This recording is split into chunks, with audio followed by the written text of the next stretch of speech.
16 number प्रश्न पर ध्यान दीजिए।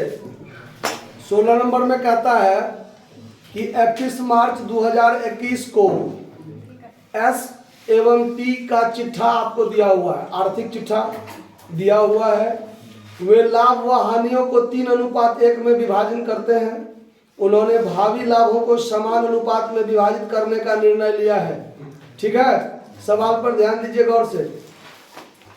सवाल में बैलेंस शीट दिया हुआ है, बाएं तरफ में लायबिलिटीज है, दाएं तरफ में एसेट्स है। एसेट्स में 4-5 संपत्तियां दिया हुआ है, लायबिलिटी साइड में दिया हुआ है सब कुछ। फिर आगे कहता है कि लाभ विभाजन अनुपात में परिवर्तन के तिथि को उन्होंने निर्णय किया है कि व्यावसायिक परिसर का मूल्य 20% से बढ़ाया जाए। यानी व्यावसायिक परिसर जो है, बिजनेस प्रीमिसेस, ये आपका एसेट्स है। ठीक है, और उसका दाम पहले देखिए, बैलेंस शीट में देखिए 1 लाख दाम था और अब उसका दाम 20% से बढ़ाया जाएगा। तो संपत्ति के मूल्य में जब वृद्धि होगा तो हमारे लिए फायदा होगा। फिर है रहतिया और उपस्कर दोनों को 10% से घटाया जाए। तो ये दोनों भी मेरा संपत्ति है, 10% से घटेगा तो घाटा होगा मेरा, होगा कि नहीं होगा।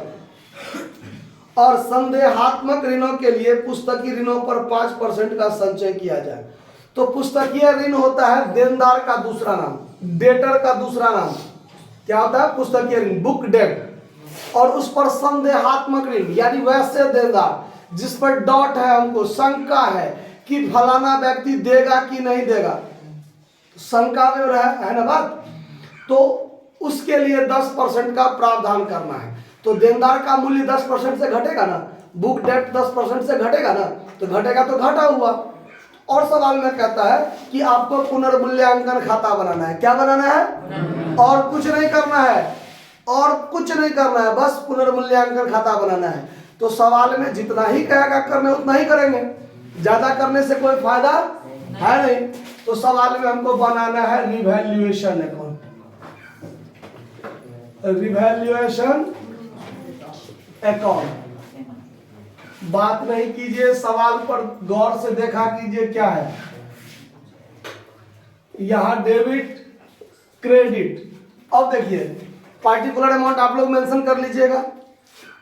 रिवैल्यूएशन अकाउंट में सिर्फ वही बात जाएगा जो संपत्ति और दायित्व के मूल्य में कमी वृद्धि का नतीजा होगा।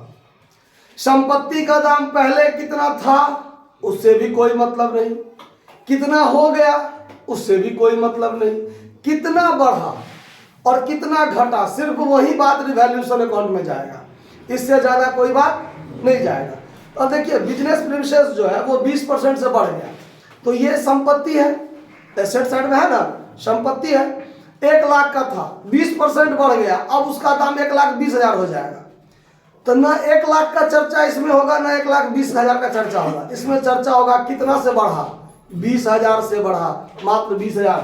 और फायदा है तो क्रेडिट में लिखेंगे बाय बिजनेस प्रीमिसेस करके शॉर्टकट में लिख देते हैं। आप लोग पूरा लिख लीजिएगा, कितना रुपया, 20,000 रुपया।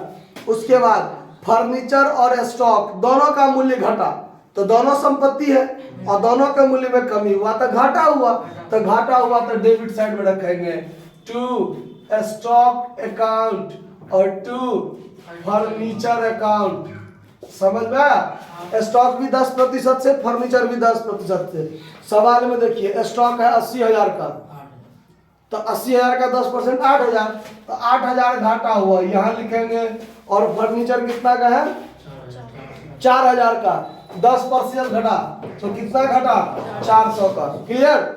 और फिर है संदिग्ध ऋणों के लिए प्रावधान करना है ना, तो रिजर्व फॉर डॉटफुल डेट्स या provision for doubtful debts, provision for doubtful debts ये होता है। अब ये पुस्तकीय ऋण है कितना का, 64,000 का, 64,000 का 5% कितना होगा, 3,200। तो यहाँ 3,200 का प्रावधान कर देंगे, बात खत्म। अब जरा कोई बात है नहीं। अब दोनों साइड का क्या करना है, जोड़ घटाव करना है, बैलेंसिंग फिगर निकालना है। ये साइड जोड़ के हुआ 20,000, तो इधर भी लिखेंगे ना 20,000, और इसमें से 8,000 और 3 11,600, 11,600 इसमें से घटेगा तो 8,400 बचेगा, यही ना बचेगा। तो ये हो जाएगा रिवैल्यूएशन का प्रॉफिट, रिवैल्यूएशन का प्रॉफिट। और ये हो जाएगा साझेदार बांट लेगा, ऑल पार्टनर्स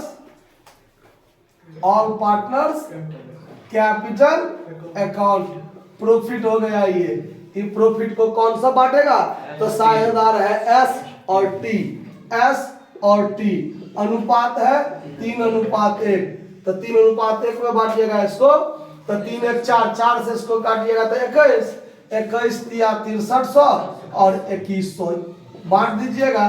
सवाल बनकर आपका क्या हो गया, तैयार। किसी को कोई दिक्कत इस बात को समझने में, नोट कर लीजिए। धन्यवाद।